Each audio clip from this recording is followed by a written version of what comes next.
আজি আমাৰ গুৰমো গাঁৱৰ চন্দামাৰী চুবুৰীত যি আমাৰ বিষ্ণু মন্দিৰ তাক আমাৰ পুনৰ নিৰ্মাণ কৰি আমি ওলাইছোঁ।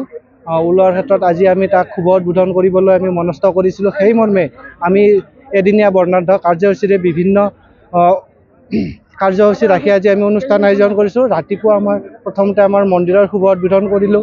তাৰপিছত আমি ধৰ্মৰ ধ্বজা উত্তোলন কৰিলোঁ। তাৰপিছত আয়তী নামৰ দলক আমি আমন্ত্ৰণ জনাইছোঁ। তেখেতসকলৰ দ্বাৰা বিভিন্ন নাম আমি ইয়াত পৰিৱেশন কৰা হ'ল। তাৰপিছত আমাৰ বয়োজ্যেষ্ঠ ব্যক্তিসকলক আমি ইয়াত নিমন্ত্ৰণ জনাইছোঁ, তেওঁলোকক আমি সম্বৰ্ধনা জনাইছোঁ। আৰু আমাৰ যি আমাৰ বন্তি প্ৰজ্বলন কাৰ্যসূচীত আমি আমাৰ সন্মানীয় আমাৰ শ্ৰদ্ধাৰ ব্যক্তিসকলক আমি আমন্ত্ৰণ জনাইছিলোঁ। তেখেতসকলে আমাৰ মাজত উপস্থিত হৈছেহি আৰু তেওঁলোকেও আমাক সকলো কাৰ্যসূচীত অংশগ্ৰহণ কৰি সফল কৰিছে। আৰু সন্ধিয়া 7 বজাৰ পৰা আমাৰ বিশেষ আকৰ্ষণ আছিলে উৰ্পশী ৰাজবংশী নামৰ দল আৰু নিশামণি হালৰ নামৰ দল। এতিয়া আমাৰ এই অনুষ্ঠানটি আমাৰ ইয়াত চলি আছে। আৰু আমাৰ এই অনুষ্ঠানটোৰ আজি যি এদিনীয়া কাৰ্যসূচীৰ অনুষ্ঠানটোত ৰাইজে আমাক যি ধৰণে সহায় সহযোগ শাৰীৰিকভাৱে মানসিকভাৱে সকলো দিশতে সহায় সহযোগ কৰিছে, তাৰ কাৰণে আমি চন্দামাৰী চুবুৰীৰ তৰফৰ পৰা আটাইলৈকে ধন্যবাদ জ্ঞাপন কৰিছোঁ। কাৰ্যসূচী আছিলে আমাৰ প্ৰথম কাৰ্যসূচী আছিল আমাৰ মন্দিৰ দ্বাৰ মুকলি। তাৰপিছত আমি ধৰ্মধ্বজা উৰাইছোঁ।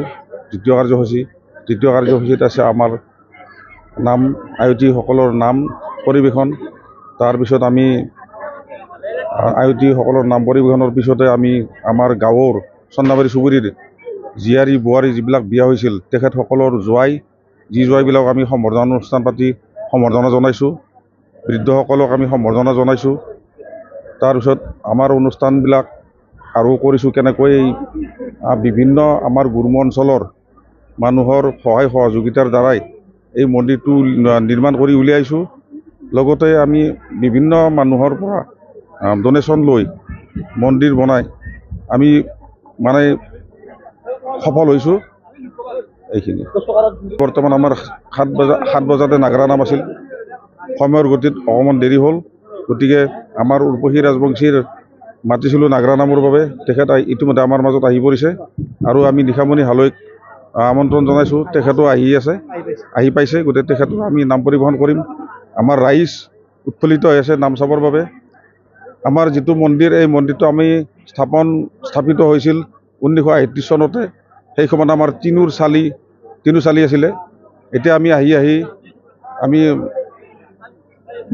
ৰাজহুৱা ৰাইজৰ মানুহৰ পৰা ওচৰ পাজৰৰ চুবুৰীৰ পৰা ডনেশ্যন লৈ আৰু লগতে আমাৰ চুবুৰীৰ পইচা পাতি চান্দা পাতি তুলি আমি মন্দিৰটো প্ৰায় 20 লাখ মান টকা মানে খৰচ কৰি মন্দিৰটো নিৰ্মাণ কৰি উলিয়াইছোঁ।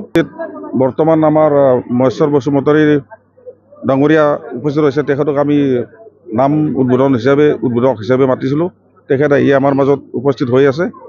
আৰু আমি MLA local MLA Bhabesh Kalita দেৱকো মাতিছিলোঁ। তেখেতৰ বিশেষ অসুবিধাৰ কাৰণে আহিব নোৱাৰিলে। আৰু আমাৰ MCLA ডাঙৰীয়াকো মাতিছিলোঁ, পবিত্ৰ কুমাৰ বড়োদেৱক। তেখেতো কিবা অসুবিধাৰ কাৰণে আহিব নোৱাৰিলে। জানক আমাৰ মাজত প্ৰাক্তন MLA অনন্ত ডেকা ইতিমধ্যে আমাৰ মাজত আহি গৈছে। তেখেতক আমি বন্তি প্ৰজনৰ কাৰণে মাতিছিলোঁ। বন্তি প্ৰজ্বলন কৰি তেখেতে বহুমূলীয়া ভাষণ দি বহুমূলীয়া সময় নষ্ট কৰি আমাক সন্তুষ্ট কৰি তেখেত গুচি গৈছে। এতিয়া আমাৰ মাজত মহেশ্বৰ বসুমতাৰী দেৱ আছে। তেখেতে আমাৰ নাম উদ্বোধন কৰিব।